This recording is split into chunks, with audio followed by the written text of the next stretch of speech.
বলছি যারা যারা কালকের ওই ভিডিওটা দেখেছিলে তাদের কাছে আমি হাত জোর করে ক্ষমা চাইছি যে আমার ভুল হয়ে গেছে। কাল আমি ইউটিউবে প্রত্যেকদিন যেমন আমি ভিডিও আপলোড দিই রাত 8টার সময়, ঠিক তেমনই কাল আমি একটা ভিডিও আপলোড দিয়েছিলাম।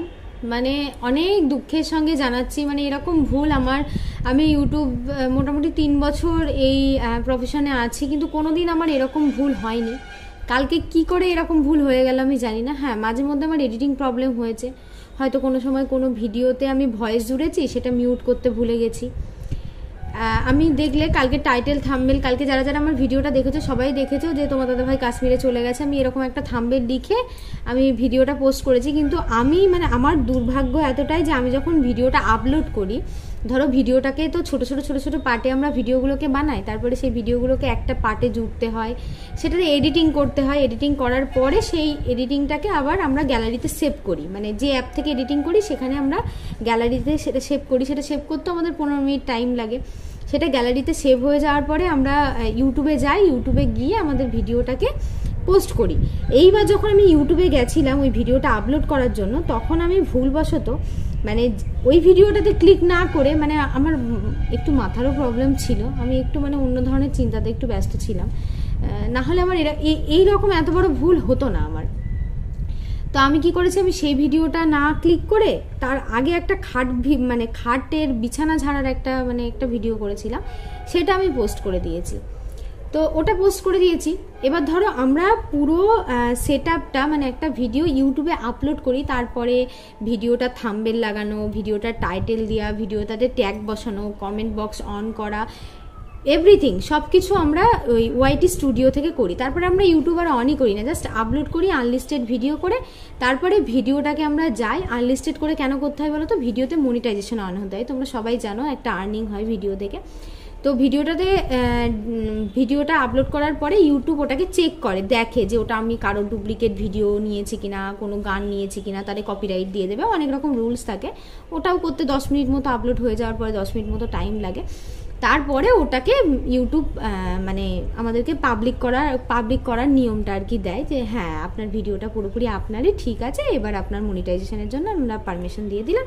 এবার আমরা ওটাকে আনলিস্টেড থেকে মনিটাইজেশন অন করতে হয়, আমাদের প্রত্যেকটা ভিডিওতে আমাদেরকে মনিটাইজেশন অন করতে হয়, মানে যে অ্যাডগুলো তোমরা দেখতে পাও সেই অ্যাডগুলো, তারপরে আমরা আপলোড করি। আমি একবারের জন্য আমি লক্ষ্য করিনি যে আমি একটা 2-3 মিনিটের একটা বিছানা ঝাড়ার ভিডিও, সেই ভিডিওটা যেটা আমি এডিটিং করে সুন্দর করে 15 মিনিটের একটা ভিডিও আমি সেট আপ করেছিলাম, সেইটা পোস্ট না করে আমি 3 মিনিটের একটা ভিডিও করে মানে দিয়ে দিয়েছি। আর দেখো আমার মানে মনটা মানে তখনকার জন্য না, মানে একটা লং টাইমের আমার মানে মাথার মধ্যে একটা চিন্তা আমার কাজ করছিল। যখন আমি ভিডিওটাতে থাম্বনেল লাগিয়েছি তখনও আমার ওটা দেখা উচিত ছিল যে ওটা 3 মিনিট একটা কত সেকেন্ডের ভিডিও, তাহলে আমি তো 15 মিনিটের ভিডিও করেছি, এত ছোট ব্লগ তো আমি আপলোড দিই না। আমি কিচ্ছু দেখিনি, আমি আমার মতো জানি এই ভিডিও টাইটেলটা কি হওয়া উচিত, আমি সেই রকম টাইটেল দিয়েছি, থাম্বনেল লাগিয়েছি, সমস্ত কিছু করেছি। এইবার দেখছি কি কমেন্টে একজন আমাকে লিখেছে কালকে, এটা আবার কেমন ধরনের ব্লগ। তারপরে আজকে দেখি আবার একজন লিখেছে, এটা আবার কি ধরনের ব্লগ। আমি ভাবছি কি ব্যাপার, আমাকে তো কেউ এরকম কমেন্ট করে না, কেন আমি কি ভিডিওতে কিছু খারাপ করে ফেললাম। তারপরে একজন লিখেছে বিছানা ঝাড়তে না আমরাও জানি, এরকম লিখেছে। আমি বলছি কী ব্যাপার, আমার ভিডিওতে তো নেগেটিভ কমেন্ট খুব কম আসে, কিন্তু এরকম বলছে কেন সবাই, আমি কি কিছু ভুল করেছি। আমি আবার ওই গ্যালারিতে সেভ করা ভিডিওটা যেটা আমি এডিট করেছিলাম সেটা গোটাটা আমি গ্যালারিতে গিয়ে আমি পুরো ভিডিওটা দেখলাম, না ঠিকঠাকই তো আছে, তাহলে কেন সবাই এরকম কমেন্ট করছে। তারপরে আমি বলছি এইবার আমরা কি হয়, আমরা ইউটিউব থেকে দেখতে পারি না, মানে ইউটিউবে যেহেতু আমাদের মনিটাইজেশন অন করা আছে, ইউটিউবে যদি আমরা যাই তাহলে আমরা সেই ভিডিওটাকে আমরা দেখতে পারবো না, মানে অন করে দেখতে পারবো না, চালিয়ে দেখতে পারবো না। আর আমার কাছে ডবল কোনো ফোন নেই যে আমি ওই ভিডিওটা চালিয়ে দেখবো। তারপরে আমি বললাম যে না, আমি ভিডিওটা অন করেই দেখি, একটা ভিডিওই তো অন করছি। আমি অন করতে করতে একটা অ্যাড আসলো, ওই অ্যাড আসা মানে নিজের ভিডিও নিজে দেখা মানে চ্যানেলের ইয়েটা কমে যাওয়া, ঠিক আছে।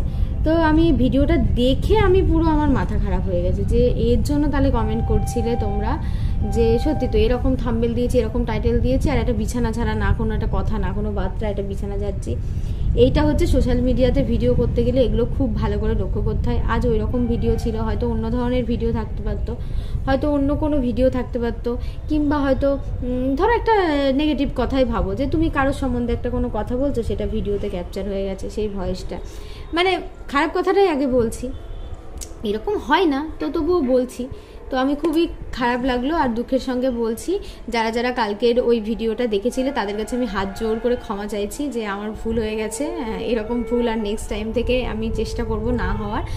আর মানুষ মতোই তো ভুল হয় বলো।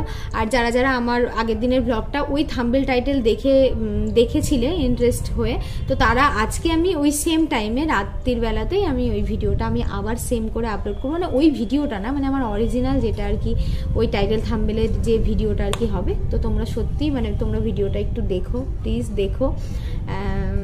আর কি বলবো, আর কিছু বলার নেই, তোমরা ওই ভিডিওটা আজকে দেখে নিও। যে এই টাইটেল থাম্বনেল বলে যে ভিডিওটা আর দেখবো না সেটা করো না, একটু দেখো ভিডিওটা। তো চলো।